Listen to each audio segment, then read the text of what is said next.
Hello दोस्तों, स्वागत करता हूं मैं आपका अपने यूट्यूब चैनल फार्मा लेक्चर्स पर, जहां पर हम आपको आज फार्मास्यूटिकल इंजीनियरिंग के सेकंड यूनिट के टॉपिक इवेपोरेशन के बारे में बात करेंगे। आई होप आप अपने सभी अपने घर पर सेफ होंगे। तो आइए शुरू करते हैं।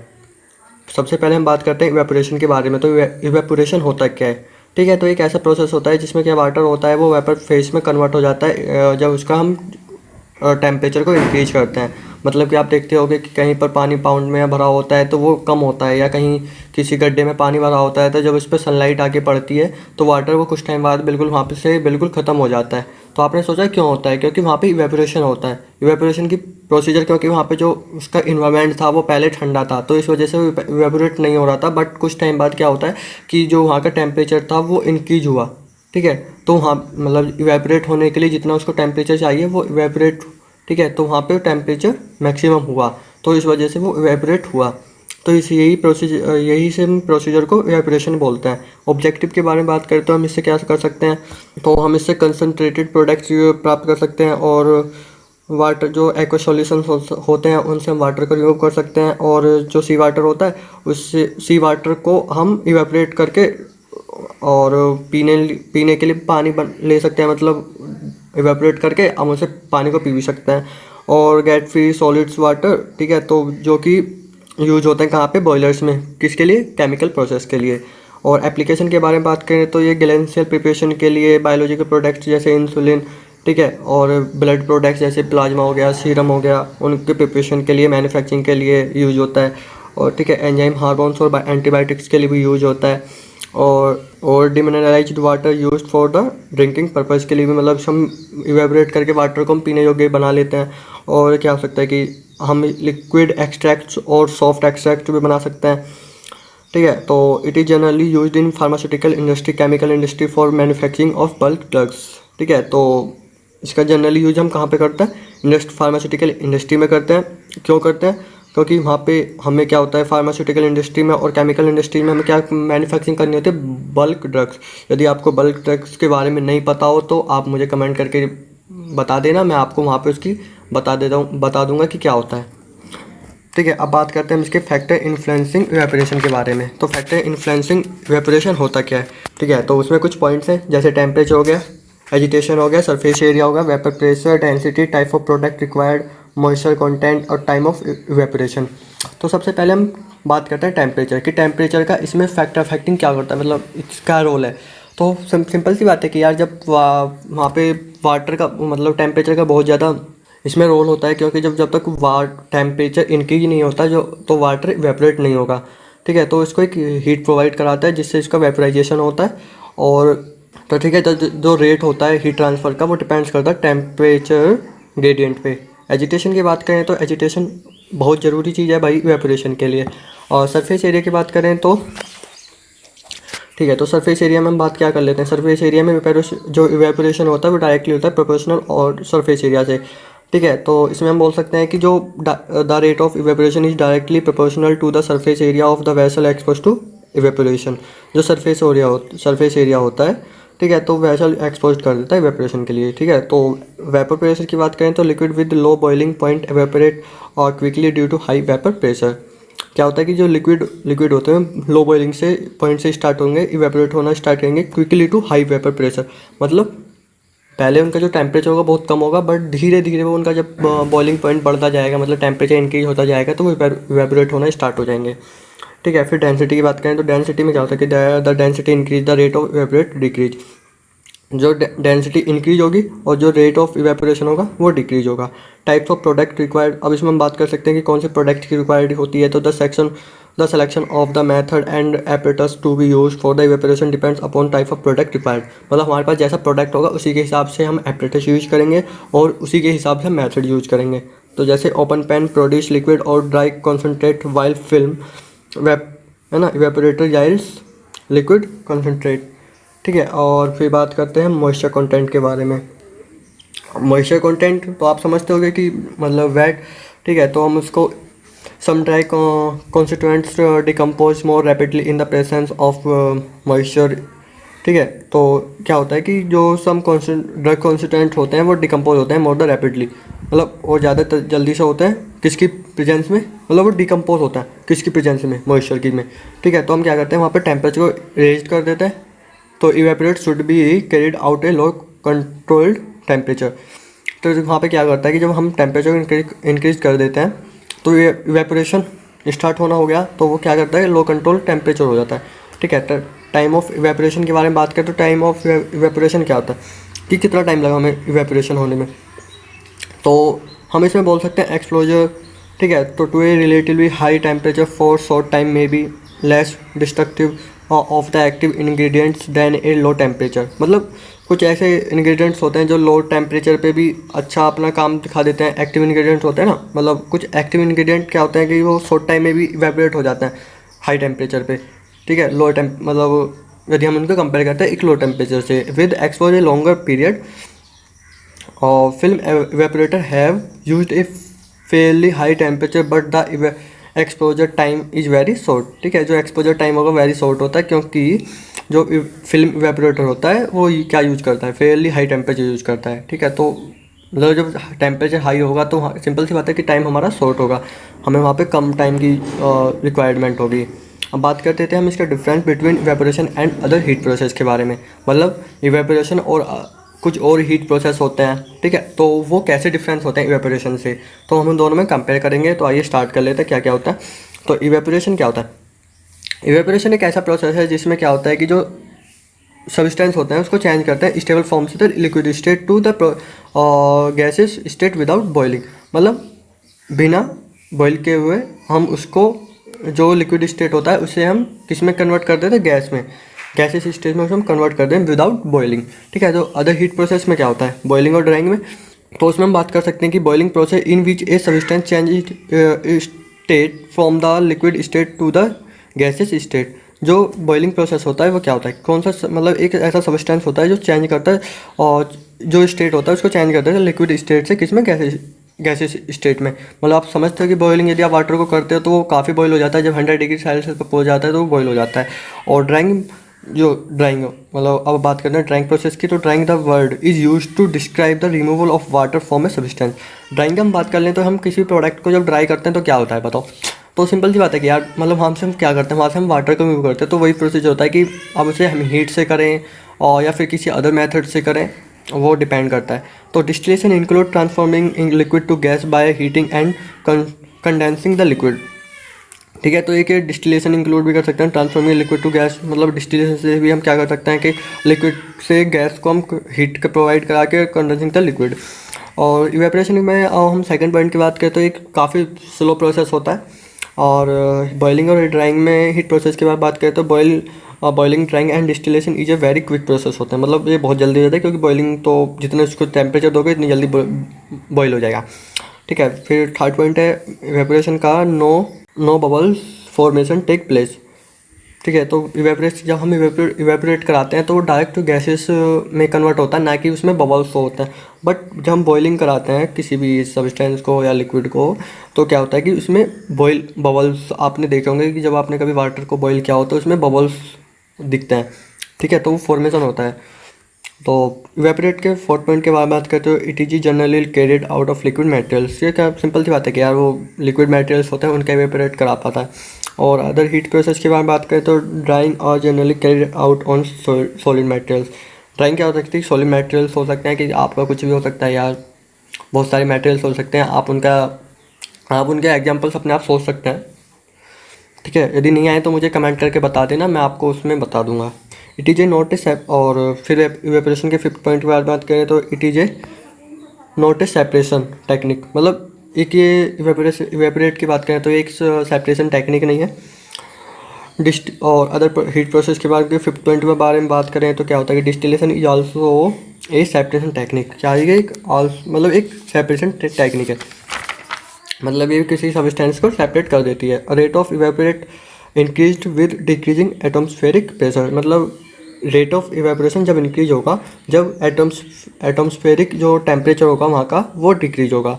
ठीक है। तो इसलिए और जो बॉइलिंग और ड्राइंग और डिस्टिलेशन के जो हीट प्रोसेस होते हैं वो इसके बिल्कुल अपोजिट होते हैं हीट इवेपोरेट के। तो इसमें क्या होता है कि जो एटमॉस्फेरिक डिक्रीज होंगे atmospheric pressure, lower boiling point. ठीक है। और क्लासिफिकेशन के बारे में बात करें तो क्लासिफिकेशन की 5 टाइप की होती हैं। तो आइए बात कर लेते हैं। फर्स्ट के बारे में बात करें तो evaporate having heating medium in jacket. अभी आपको मैं आगे बताऊंगा कि स्टीम जैकेट कैटल होती है एक, तो उसके बारे में हम सारा पढ़ेंगे जो कि हमारे सिलेबस में, जिसका एक एग्जांपल भी देखो यहाँ पे लिखा हुआ है। मतलब यदि हम हीटिंग मीडियम में कर रहे हैं, इवेपोरेट कर रहे हैं, तो स्टीम जैकेट केटल का यूज कर सकते हैं। और evaporated having horizontally placed tubes, तो इवेपोरेट कर सकते हैं हम हॉरिजॉन्टली प्लेस्ड ट्यूब्स में भी, और जिसका हम एपरेटर्स होता है वो हॉरिजॉन्टल ट्यूब इवेपोरेटर्स होता है, जिसको हम आगे स्टडी करेंगे। Evaporators having long tube with natural circulation. ठीक है। तो हम लॉन्ग ट्यूब में नेचुरल सर्कुलेशन के थ्रू भी हम इवेपोरेट करा सकते हैं, जिसमें क्लाइंबिंग फिल्म इवेपोरेटर्स होता है। और evaporators having long tube with forced circulation. ठीक है। तो हम लॉन्ग ट्यूब में क्या सकते हैं, फोर्स्ड से भी हम इसका सर्कुलेशन करा सकते हैं, मतलब इवेपोरेट करा सकते हैं।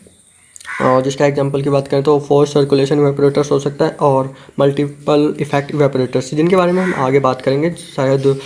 तो दोस्तों वीडियो बहुत लंबी होने वाली है, तो आप प्लीज़ लास्ट तक देखना, तो आपको पूरी यूनिट्स का टॉपिक बहुत अच्छे से समझ में आ जाएगा। और जो भी कुछ समझ में ना आए तो प्लीज़ मुझे कमेंट करके बताना, तो मैं आपकी ज़रूर हेल्प करूँगा। अब बात कर लेते हैं पहले स्टीम जैकेटेड केटल के बारे में।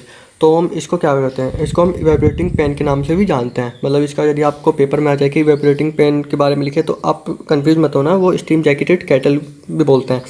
और जो इसका प्रिंसिपल होता है वो कंडक्शन और कन्वेक्शन पे डिपेंड करता है। मतलब जो प्रिंसिपल होता है वो उसी पे बेस पे चलता है। ठीक है। और तो ठीक है, तो दिस मटेरियल प्लेस्ड इन।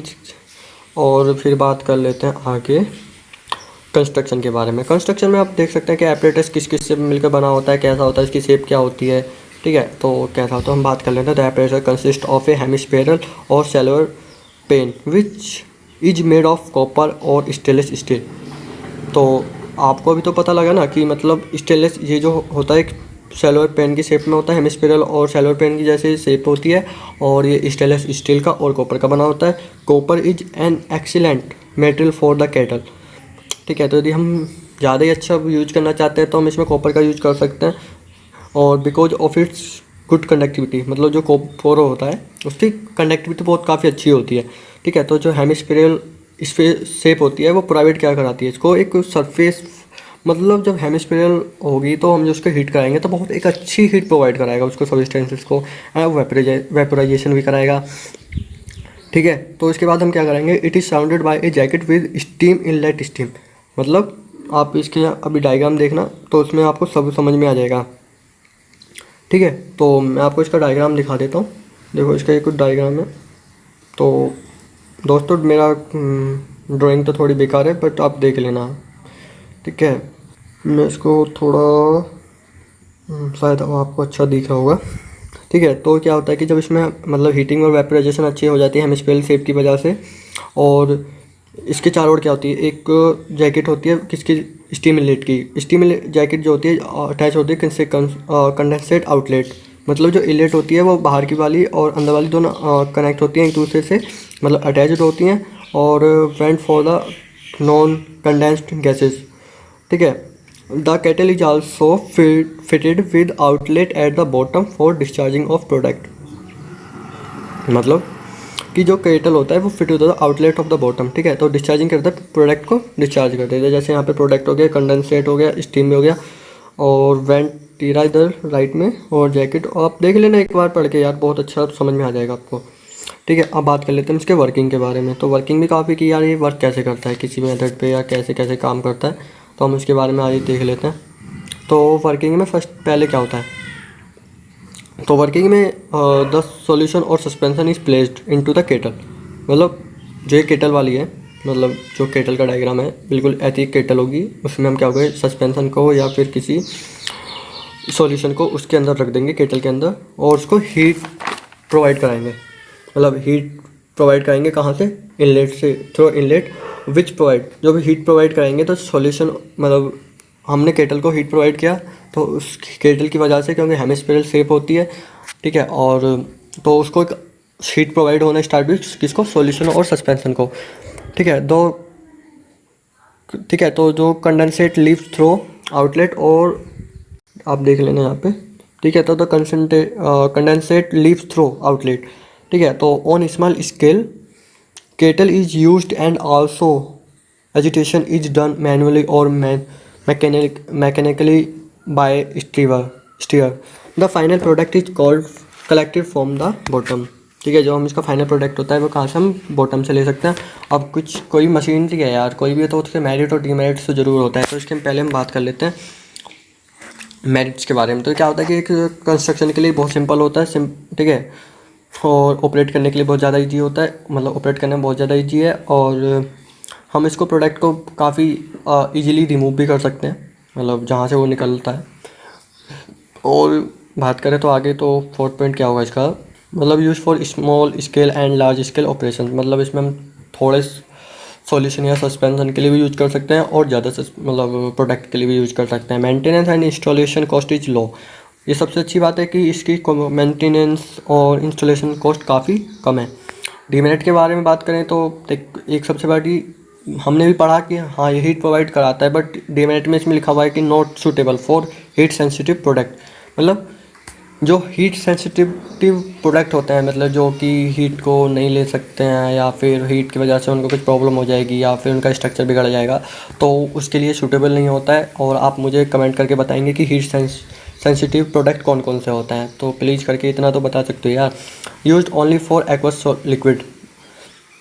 और हाँ, यदि आपको हीट सेंसिटिव प्रोडक्ट्स के बारे में नहीं पता हो तो कमेंट करके बताना, मैं आपको बिल्कुल ज़रूर उसका रिप्लाई करूँगा। और used only for aqueous liquid, इसका हम सिर्फ यूज किसके लिए कर सकते हैं, एक्वस लिक्विड के लिए। एक काफ़ी बड़ा डिसएडवांटेज है इसका। और मैनी प्रोडक्ट्स प्रोड्यूस फॉर्म, जो कुछ प्रोडक्ट्स ऐसे होते हैं जो फॉर्म में प्रोड्यूस हो जाते हैं। Open the pan lead to the saturation of the atmosphere and the produce discomfort. तो हम सैचुरेशन को, मतलब सैचुरेशन के लिए करते हैं तो एटमॉस्फेरिक और प्रोड्यूस काफ़ी डिस्कम्फर्ट होता है। अब बात कर लेते हैं हम, जैसे सेकंड में हो क्लासिफिकेशन पढ़ा था हॉरिजॉन्टल ट्यूब इवेपोरेटर्स के बारे में। तो इसका जो पहले हम इसके प्रिंसिपल के बारे में, फिर कंस्ट्रक्शन के बारे में, वर्किंग के बारे में और मेरिट डीमेरिट के बारे में पढ़ेंगे। तो चलो देख लेते हैं क्या क्या होता है। सबसे पहले हम प्रिंसिपल के बारे में बात करेंगे। तो प्रिंसिपल क्या होता है कि steam is pass through the tubes place horizontally. मतलब जो हमारी स्टीम होती है वो कहाँ से पास होती है, मतलब जो ट्यूब्स होती है ना हॉरिजेंटली होती हैं उनसे पास होती है। A result outside tubes get evaporate and passes from the top and concentrated liquid is discharge from the bottom. मतलब एक इसका रिजल्ट जो, मतलब ये ऐसा रिजल्ट जिसमें क्या होता है कि आउटसाइड जो ट्यूब्स होते हैं वो इवेपोरेट होते हैं, ठीक है, and passes from the top, और वो पास होते हैं टॉप से। एंड कंसनट्रेटेड लिक्विड होता है वो डिस्चार्ज होता है फ्रॉम द बॉटम, जो उसका बॉटम होता है वहाँ से डिस्चार्ज हो जाता है क्या, कौन सा, लिक्विड। ठीक है, तो आप जब इसका डायग्राम देखेंगे तो आपको बिल्कुल सिंपल वे में समझ में आ जाएगा। तो कंस्ट्रक्शन के बारे में बात करें तो it consist of vertical cylindrical, sorry यार, इट एक बार देख लेते हैं। It consist of vertical cylindrical body having. मतलब क्या होता है कि एक इसकी वर्टिकल सिलेंड्रिकल बॉडी होती है, एक सिलेंडर टाइप का होता है, और जो इसका एक फ्रेम होता है, ठीक है, और हैविंग डम शेप्ड टॉप द बॉटम। और क्या होता है कि मतलब डोम शेप्ड होती है टॉप एंड, मतलब ऊपर और नीचे में। और part which is made of the cast iron, जो कि कौन से कास्ट आयरन से बने होते हैं। The lower part of the cylindrical body is fitted to the steam inlet. और जो लोअर पार्ट होता है इसका सिलेंड्रिकल का, वो फिटेड होता है स्टीम के इनलेट एंड आउटलेट के लिए। जो स्टीम इनलेट होती है उसके आउट और इनलेट के लिए, कंडेंसेट के लिए, ठीक है, मतलब कंडेंसेट करा सकते हैं हम स्टीम को इनलेट और आउटलेट से। Inside the cylindrical horizontal tubes are placed. ठीक है, तो इनसाइड में जो इनसाइड सिलेंड्रिकल हॉरिजॉन्टल ट्यूब्स होते हैं वो प्लेस्ड होती है। Horizontal tubes are 6 to 8 in number, मतलब जो हॉरिजॉन्टल होते हैं 6 से 8 हो सकते हैं नंबर्स में। और मेड ऑफ स्टेनलेस स्टील, जो किसकी बनी होती हैं, स्टेनलेस स्टील की। तो the lower portion also consist of fan for non condensate gases. तो क्या कि जो कुछ लोअर पोर्शन होते हैं कंसिस्ट होते हैं किससे, vent for the non condensed gases से। Feed inlet in the also provide at the, ठीक है, तो at the top of the vessel. तो इसकी जो वेपल्स, जो टॉप में वेसल्स होते हैं, they are is one outlet. ठीक है, तो इसका एक आउटलेट होता है। पहले आप डायग्राम देख लो इसका यार।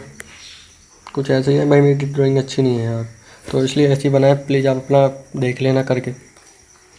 ठीक है, तो वेसल्स दे आर जो no outlet for vapour and condensate, मतलब एक आउटलेट होती है जो वेपर और कंसनट्रेटेड प्रोडक्ट डिस्चार्ज होते हैं कहाँ से, मतलब वेपर और कंसनट्रेटेड जो प्रोडक्ट होंगे सिर्फ एक आउटलेट से डिस्चार्ज होंगे, है ना, from the bottom of the body. ठीक है, अब इसके हम आपने दी डायग्राम देख लिया, तो अब इसके हम वर्किंग के बारे में बात कर लेते हैं। वर्किंग कैसे काम करता है, जो फीड होता है वो इंट्रोड्यूस होता है किसके थ्रू, इनलेट स्टीम। ठीक है, जो is also introduced into the body. ठीक है, तो देयरफॉर ट्यूब्स गेट हीटेड, मतलब जो उसके बाद क्या होता है कि जो ट्यूब्स होती हैं वो हीटेड होने स्टार्ट होती हैं, और जो condensate passes through outlet, the heat is absorbed by the feed, जो हीट हो जाती है absorb by the heat of feed and solvent get evaporated, जो सॉल्वेंट होगा वो इवेपोरेट होना स्टार्ट हो जाएगा। The vapour formed fast through outlet at the top of the body, जो वेपर फॉर्म्ड होगा वो पास कहाँ से होगा, आउट किसके थ्रू होगा, मतलब बाहर निकलेगा, वो निकलेगा आउटलेट के थ्रू, और जो कि बॉडी के टॉप पे होगा। ठीक है, द प्रोसेस रिपीट, तो the process repeat to get concentrated product which is collect from the bottom. हम इसको प्रोसेस को दोबारा से रिपीट कर सकते हैं, किसके लिए, कंसनट्रेटेड प्रोडक्ट को गेट करने के लिए। ठीक है, तो हम इसको कहाँ से कलेक्ट कर सकते हैं, फ्रॉम द बॉटम। मेरिट के बारे में बात करें तो चीप हो सकता है। अब बोलोगे कि यार चीप होता क्या है, तो मैं आपको बता देता हूँ कि चीप होता क्या है। चीप कुछ खास नहीं, मतलब मानते हो ना, मतलब एक सस्ता, मतलब लो प्राइस, वो चीज़ होती है चीप। और इजीली टू इंस्टॉल कर सकते हैं, सुटेबल फॉर बैच और कंटिन्यूस ऑपरेशन, मतलब हम लगातार इसमें अपना प्रोडक्ट को बना सकते हैं। ठीक है, टाइम मतलब लॉन्ग टाइम के लिए भी, और suitable for the non viscous liquid that do not crystallise on evaporation. और ये क्या है कि इस मिनट की बात करें तो suitable for the non viscous liquid, जो नॉन विस्कस लिक्विड्स होते हैं वो मतलब के लिए सुटेबल होता है ये नॉन विस्कस लिक्विड्स के लिए, जो क्रिस्टलाइज, बट ये crystallise on that do not crystallise on evaporation. Demerit के बारे में बात करें तो क्या क्या हो सकता है, not suitable for viscous liquid, they have, मतलब विस्कस लिक्विड्स के लिए सूटेबल नहीं होता है, और smaller capacity than other evaporators, मतलब समझो कि जो स्मॉलर कैपेसिटी होती है अदर, मतलब ये काफ़ी छोटा होता है अदर, जितने हमने इवेपोरेटर्स पढ़ेंगे या लास्ट में पढ़ चुके या अभी आगे पढ़ेंगे उनसे छोटा होता है इवेपोरेट करने के लिए। ठीक है, तो बस ये है डीमेरिट्स में। और यूजेस के बारे में बात करें तो डिस्टिल्ड वाटर और बॉइलिंग फील्ड के मिसाल यूज करता है। अब बात करेंगे हम क्लाइंबिंग फिल्म इवेपोरेटर्स के बारे में। और क्लाइंबिंग फिल्म इवेपोरेटर्स को एक दूसरे नाम से भी जानते हैं, उसको नाम कहते हैं हम राइजिंग फिल्म इवेपोरेटर्स। यदि आपको पेपर में कभी या एग्जाम्स में सेमेस्टर या फिर इंटरनल्स में आपके पूछे कि राइजिंग फिल्म इवेपोरेटर्स के बारे में लिखें, तो आपको क्लाइंबिंग फिल्म इवेपोरेटर्स के बारे में ही लिखना होगा। तो आइए बात कर लेते हैं इसके हम प्रिंसिपल के बारे में कि प्रिंसिपल क्या होता है, कि जो tubes are heated by the steam the preheated that enters from below and flow through the heated tubes. The liquid near the walls become steam and forms small bubbles. ठीक है, तो larger bubbles flow up with slag and strikes deflectors through concentrated down. तो simple सी बात है कि यार, मतलब जो इसमें क्या होता है कि बबल्स वगैरह में मिलते रहते हैं, स्मॉल बबल्स होते हैं, फॉर्म भी गेट हो जाती है। ठीक है, तो इसका कुछ खास प्रिंसिपल आपको है नहीं, बट आपको ये याद कर लेना तो काफ़ी हेल्प मिल जाएगी, इससे आपको फुल नंबर मिल जाएंगे। ठीक है, तो और इसमें हम क्या बात कर लेते हैं कि आगे, पहले आप इसका डायग्राम देख लेना। ठीक है, तो ये कुछ इसका डायग्राम है, आप चाहे तो इसका स्क्रीनशॉट भी ले सकते हैं, और नहीं तो आपको बुक्स में और या फिर उस पर इंटरनेट पे आपको इसके बारे में काफ़ी कुछ, मतलब डायग्राम के बारे में मिल जाएगा, और तो आप देख लेना जहाँ से भी आपको कंफर्टेबल लगे। कंस्ट्रक्शन के बारे में बात करें तो ये कंस्ट्रक्शन कैसे होता है, तो heating until consist of steam jacketed tubes, long and narrow tubes are held. ठीक है, तो बिटवीन द टू प्लेट्स, मतलब क्या होता है कि इसमें कुछ प्लेट्स होती हैं। ठीक है, तो जब हम हीटिंग करते हैं consist of the steam jacket tubes को। ठीक है, तो लॉन्ग एंड नैरो ट्यूब्स होती हैं, इसके अंदर क्या होती है, कुछ लॉन्ग होती हैं और कुछ नैरो होती हैं ट्यूब्स होती हैं, जो कि क्या करती हैं, मतलब दो के बीच में प्लेट्स होती हैं।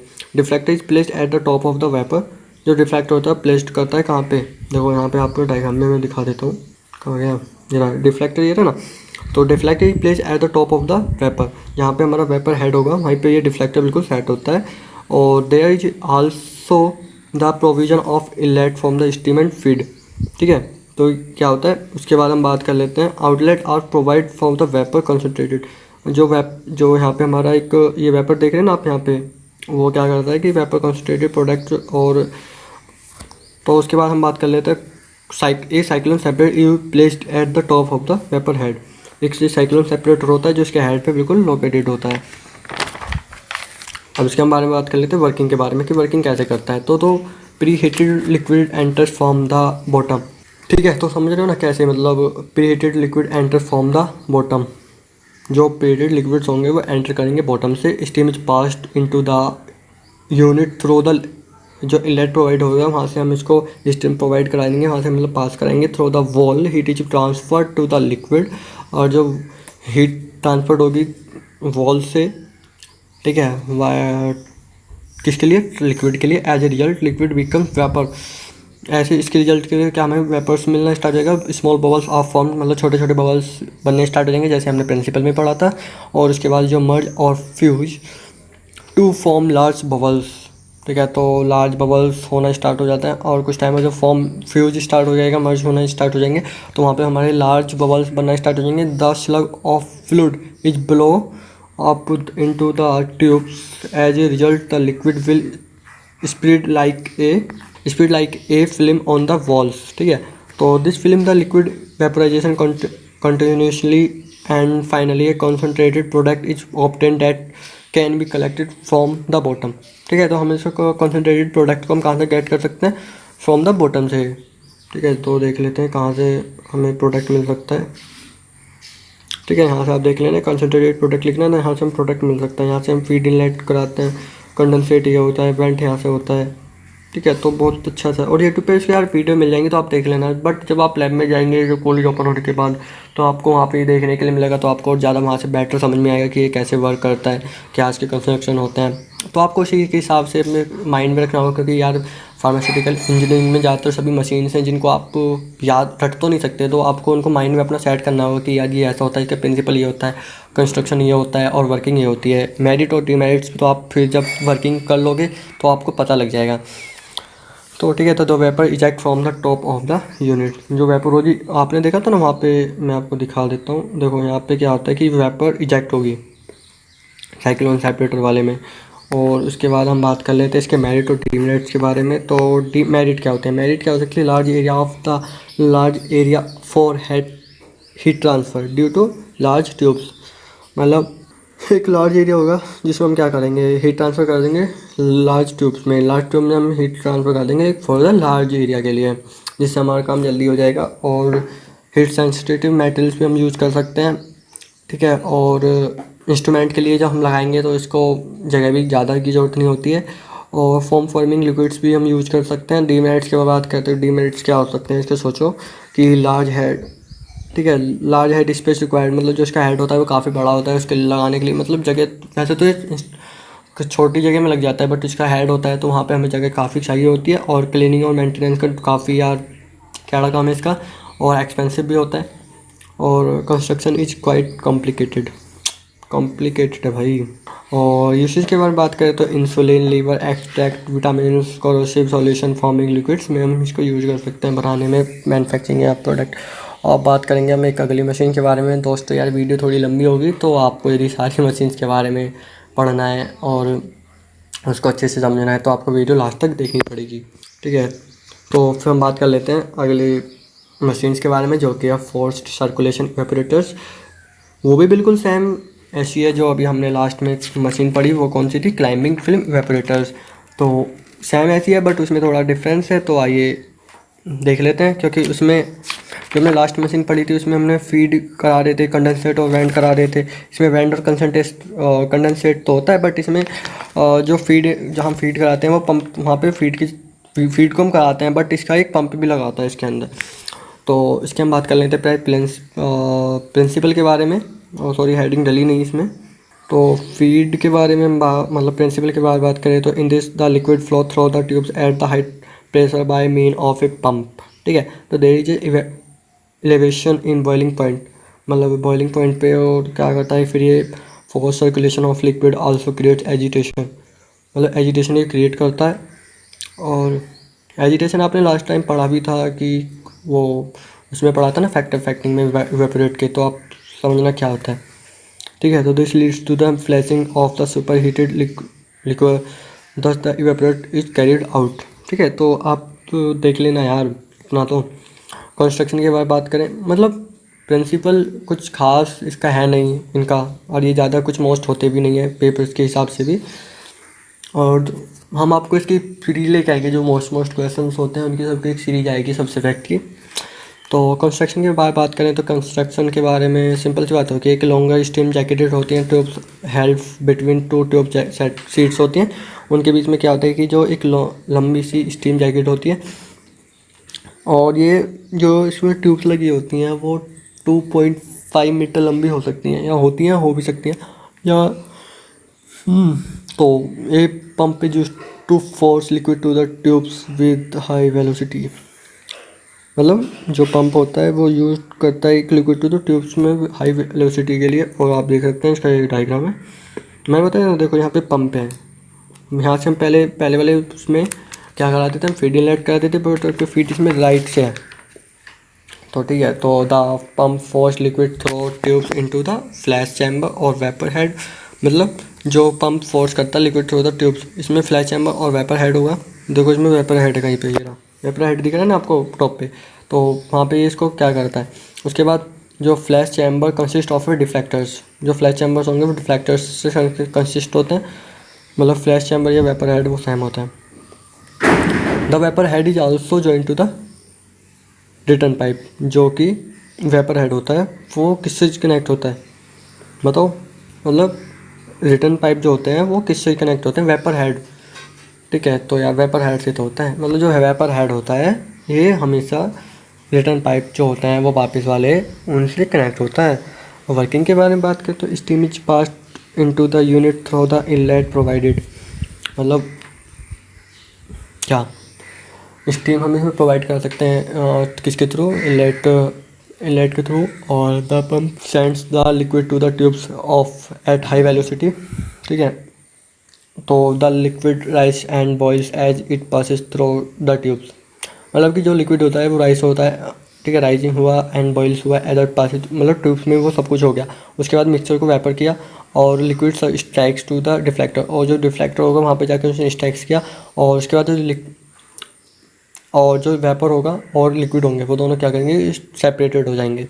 उसके बाद क्या होगा कि जो लिक्विड फॉल डाउन, जो हमारा लिक्विड होगा वो नीचे गिर जाएगा, और उसके बाद steam enter the cyclone separator, जो स्टीम होगी वो साइक्लोन सेपरेटर में एंटर करेगी। उसके बाद जो steam enter the cyclone separator and क्या करेगी, उसके बाद उस यूनिट को छोड़ देगी, और उसके बाद कंटिन्यूस सर्कुलेशन इन मेंटेनेंट, मतलब ये सर्कुलेशन जो पूरा होता है वो फिर कंटिन्यूस उसी में चलता रहता है। As a result concentrated product is form which is collected, और हम कैसे कंसनट्रेटेड प्रोडक्ट को यहाँ से हम फीड का जो ऊपर वाला है यहाँ से हम इसको कैट भी कर सकते हैं, जो कंसनट्रेटेड प्रोडक्ट होता है। और मेरिट और डीमेरिट्स के बारे में बात कर लेते हैं कि यार क्या क्या होती हैं। तो मेरिट क्या होता है कि it is rapid liquid movement due to high heat transfer coefficient, मतलब कि काफ़ी टेम्परेचर पे भी हम इसमें बहुत जल्दी इसको करा सकते हैं, जो कि सभी मटेरियल्स के लिए एफिशिएंट होते हैं। और it is suitable for viscous preparation because pumping mechanism is used. ठीक है, डीमेरिट के बारे में बात करें तो equipment cost of is high due to additional pump requirement, मतलब क्या होता है कि equipment cost high due to additional pump requirement, not suitable for salting solution, और कि सूटेबल नहीं होते किसके लिए, साल्टिंग सॉल्यूशन, जो कि जिनमें नमक वगैरह होता है या कोई और भी कोई साल्ट होता है, उसकी वजह से इनको इसमें हम यूज नहीं कर सकते। यूजेस के बारे में बात करते हैं, suitable for evaporation of corrosive forming and viscous solution के लिए काफ़ी यूजफुल होते हैं।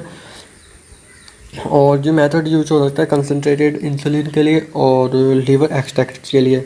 अब बात कर लेते हैं मल्टीपल इफेक्ट इवेपोरेटर्स, एक ये रह रहा है और एक बस तीन और रह रहा है, दो रह रहे हैं, मतलब एक ये मल्टीपल इफेक्ट इवेपोरेटर्स और एक रह रहा है हमारा economy of multiple effect evaporators. तो पहले हम बात कर लेते हैं मल्टीपल इफेक्ट इवेपोरेटर्स के बारे में जल्दी, और फिर क्योंकि यार वीडियो बहुत लंबी होने वाली है आज की, तो यार ये प्रिंसिपल तो सभी के देखो, इन this the modification of the single effect evaporators, मतलब क्या होता है कि इसका जो मॉडिफिकेशन किया जाता है वो सिंगल इफेक्ट इवेपोरेटर्स के रूप में किया जाता है। और जो सिंगल इफेक्ट इवेपोरेटर्स होते हैं वो वेस्ट एनर्जी करते हैं। मतलब जो सिंगल इफेक्ट इवेपोरेटर होते हैं वो क्या करते हैं कि वो एनर्जी को वेस्ट करते हैं। The latent heat of the vapour, ठीक है, तो the latent of the heat is the provide, ठीक है, तो क्या heat not used for the discarded. However, much of the latent heat can be recovered and reused by the employee multiple just for you। मतलब ऐसा कुछ होता है कि जैसे हीट को हम इसमें रिकवर नहीं कर सकते, ठीक है, और रीयूज भी नहीं कर सकते, या कर सकते हैं? बताओ क्या होता है, कमेंट करके बताओ यार, मतलब बता देना क्या होता है।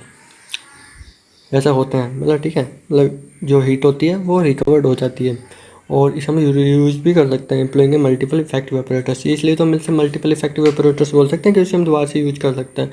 कंस्ट्रक्शन के बारे में बात करें तो it is consist of the 3 evaporators. इसमें 3 इवेपोरेटर्स होते हैं जिनको हम क्या बोल सकते हैं, जिनके हमने कुछ नाम रखे होते हैं, ABC रखे होते हैं या फिर क्या 1 to 3 हमने नाम रखे हुए हैं। It is also called triple evaporators, जिनको हम ट्रिपल इवेपोरेटर्स भी बोलते हैं।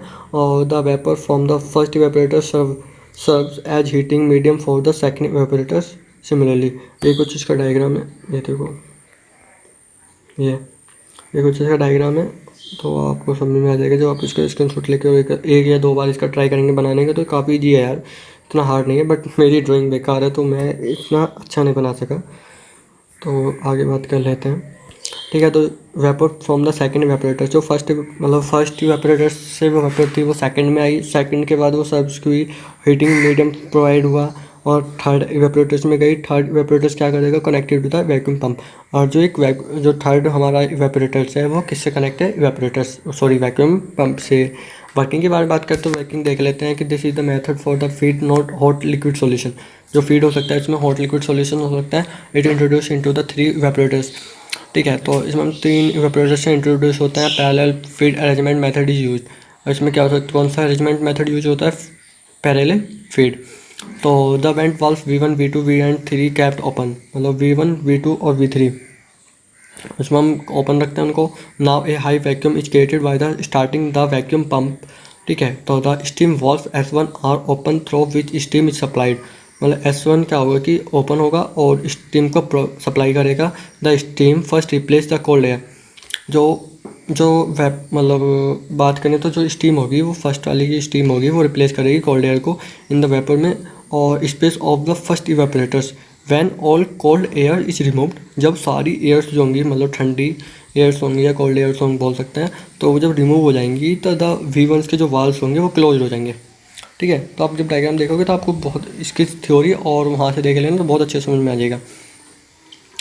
क्लोज हो गए, उसके बाद क्या होगा, जो steam supply continuous until the desired pressure PO, मतलब उस पर एक प्रेशर डिजायर्ड हुआ PO is rich in the steam, मतलब वो स्टीम में पहुंचा। और space of the first evaporators, जो इसका फर्स्ट इवेपोरेटर का स्पेस है वहाँ पे पहुंचा किसके प्रेशर से, PO के प्रेशर से, ठीक है। तो एट दिस प्रेशर, इस प्रेशर पे क्या करेंगे हम, the temperature of the steam is noted TO। वहाँ पे हम एक टेम्परेचर नोट करेंगे TO, मतलब टेम्परेचर के लिए हमने TO यूज़ किया। और due to the heat transfer, जब हम हीट ट्रांसफ़र करेंगे तो temperature rise and liquid reach at the boiling point, ठीक है। तो वो बॉइलिंग पॉइंट। और ड्यूरिंग दिस प्रोसेस, इस प्रोसेस पे क्या, vapour generated after complete displacement, ठीक है। तो इस प्रोसेस पे जो वेपर जनरेटेड करेगा after complete displacement of the air by the vapour is steam compartments of the second evaporators, the valve V2 के क्लोज हो गए। और उसके बाद क्या होगा कि जो first evaporator transmits is heat to, मतलब जो लिक्विड होगा फर्स्ट इवेपोरेटर्स में उसको सेकंड इवेपोरेटर्स में कंडेंस्ड कराएगा। और कंडेंस कराने के बाद उसको इवैक्यूएटेड कराएगा। और जो C2, जो वाल्व C2 होगा, ठीक है। तो these step continue in the third evaporators, जो हमने सेकंड में, मतलब फर्स्ट और सेकंड में किए वही स्टेप हमको थर्ड में करने पड़ेंगे। और उसके बाद हम उसको एक जो लिक्विड होगा उसको हम बॉइलिंग पॉइंट तक पहुंचा देंगे। और जो प्रोसेस वो रिपीट होगा थर्ड इवेपोरेटर्स में फिर से फाइनली। और जो 3 evaporators reaches the steady state with liquid boiling in the 3 bodies. As the boiling process ना the liquid level in the first evaporators decrease. तो फर्स्ट का जो इवेपोरेटर होगा, फर्स्ट का लिक्विड लेवल जो होगा वो फर्स्ट में डिक्रीज होगा इवेपोरेटर्स का। और जो feed in fed through the feed valve to keep the fluid level constant. ठीक है, तो similarly the evaporation of liquid take place in the second and third. जो इवेपोरेट का लिक्विड होता है वो कहाँ पे रुकता है? सेकंड और थर्ड इवेपोरेटर्स में, इतना थोड़ा याद रखना। और this process is continued until the evaporators reach the desired viscosity. जो कि जो प्रोसेस होता है क्या से, मतलब इवेपोरेटर्स में रीच पहुंचा, उसके बाद वो डिजायर्ड विस्कोसिटी उसको मिल गई पहुंचने के बाद। ठीक है, तो in mixed feed arrangement feed enter into second evaporators and then goes to third and first evaporators. मतलब जो फीड होगा वो मिक्स्ड हुआ, अरेंजमेंट हुआ, मतलब अरेंजमेंट हो गए, वो फिक्स्ड मिक्स्ड हुआ, उसके बाद enter into second evaporators and then goes to the third and second, third and first, मतलब घूमता रहता है। जो जिसके बारे में बात कर लेते हैं, this is suitable for the scale forming liquids. जो स्केल फॉर्मिंग लिक्विड्स होते हैं उनके लिए काफ़ी बहुत अच्छा होता है ये। और मेरिट्स के बारे में बात करें तो product is obtain at the lowest temperature, मतलब हम बहुत कम टेम्परेचर में प्रोडक्ट को ऑब्टेन कर सकते हैं। और सुटेबल होता है कंटिन्यू ऑपरेशन, और इसमें हम लगातार अपना काम कर सकते हैं, मतलब 12-14 घंटे का जैसे भी कंफर्टेबल होता है। और it is economical when compared with the single fact evaporators, economical. ठीक है, डिमेरिट के बारे में बात करें तो क्या हो सकता है कि सोचो यार क्या हो सकते हैं। एक तो मैंने लिख रखा है और तुम भी सोच लेना क्या क्या हो सकता है। It is not suitable for the cold feed, मतलब कोल्ड फीड के लिए काफ़ी सूटेबल नहीं होता है। और इकोनॉमी के बारे में बात करें तो ये लास्ट है हमारा, और फिर हमारी वीडियो जल्दी खत्म हो जाएगी। तो economy of multiple effective evaporators के बारे में बात कर लेते हैं क्या होता है। The economy of evaporators is expressed as quantity of vapour produced when 1 unit steam is supplied. मतलब क्या, इसको हम इकोनॉमी ऑफ इवेपोरेटर्स, हम इवेपोरेटर्स को एक्सट्रीम कर सकते हैं कि क्वांटिटी ऑफ वेपर, जो क्वांटिटी होगी वेपर की वो प्रोड्यूस करेंगे कैसे, when 1 unit steam is supplied, जब 1 यूनिट की स्टीम को सप्लाइड करेंगे। This is true. ठीक है, ये रियल है। और फीड इज एंटर्ड और supplied eight the boiling point, मतलब जो फीड होगा तो वो एंटर करेगा, सप्लाइड करे, मतलब एंटर करेगा सप्लाइड होगा, मतलब एक ऐसे बॉइलिंग पॉइंट पे। In this case no more heating is required to raise the temperature, मतलब इसमें और कोई ज़रूरत भी नहीं होती, मतलब हमें ज़्यादा टेम्परेचर, मतलब एक इसमें एक लेवल होता है टेम्परेचर का, वहाँ से हमें ज़्यादा करने की जरूरत भी नहीं होती है। ठीक है, तो when 1 LB of steam condense in first effect will evaporate, जब हम इसे 1 LB ऑफ स्टीम कंडेंस कराएंगे तो फर्स्ट इफेक्ट क्या होगा इवेपोरेट का, 1 LB of water the vapour of which condensing in second effect. ठीक है, तो will evaporate 1 LB of water in dead effect, जो ठीक है तो 1 LB जो वेपर हो रहा है वाटर का वो वहाँ पे इफेक्ट हो रहा है, कंडेंसेट भी हो रहा है, तो वहाँ पे जाके वो इफेक्ट डालेगा। Similarly 1 LB of vapour liberated in second after will evaporate 1 LB of water in third effect as a result liquid undergo vaporization of by receiving heat, so there is no loss of heat। यार ये काफ़ी कुछ आता नहीं है, मगर economy of multiple effective evaporators को ज़्यादा इतना मोस्ट है नहीं, बट आप थोड़ा पढ़ लेना, मतलब यदि एग्जाम्स में 1 या 2 नंबर में पूछ लेता है तो आप इतना तो बता सकते हैं ना। और इसका एक ये फॉर्मूला है कि in multiple effective evaporators the economy तो is equal to an unit of vapor produced upon 1 unit of steam supplied। Example 1 unit of steam produce vapor many times depending on evaporators connected। दोस्तों हमारी ये video अब ख़त्म हुई। इसमें हमने पूरा इवेपोरेशन के बारे में सारा डिस्कस कर लिया। आई होप आपको वीडियो थोड़ी सी पसंद आई हो तो प्लीज़ लाइक और कमेंट कर देना, और अपने जितने भी आपके दोस्त हैं थर्ड सेमेस्टर के उनमें सभी में शेयर कर देना। सो थैंक यू दोस्तों। और आपको इसके सभी के नोट्स टेलीग्राम पे और हमारी जो वेबसाइट है उस पर भी मिल जाएंगे। चलो ठीक है।